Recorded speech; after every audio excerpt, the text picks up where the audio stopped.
অভিভাবকদ্বয় নিজেদের বক্তব্য পেশ করার পর আনুষ্ঠানিকভাবে বর কনেকে পরস্পরের জীবনসঙ্গী হিসেবে ঘোষণা করেন এবং কনেকে বরের হাতে শপথ করে দেন।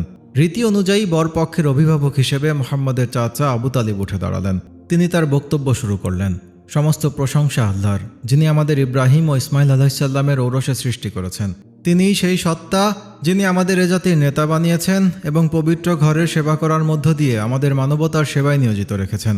ভূমিকার পর তিনি তার ভাতিজার প্রশংসা বাক্য পাঠ করলেন।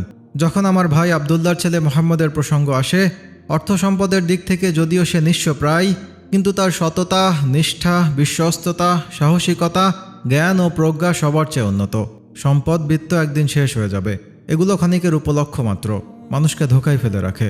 সুতরাং এখন আমি আপনাদের যে সংবাদ শোনাতে চাই তা তার প্রতি আপনাদের ভালোবাসা আরও বাড়িয়ে দিবে। তিনি আপনাদের কন্যা খাদিজাকে বিয়ে করতে আগ্রহী। বিয়ের দেনমোহর হিসেবে 500 দিরহাম ধার্য করা হলো।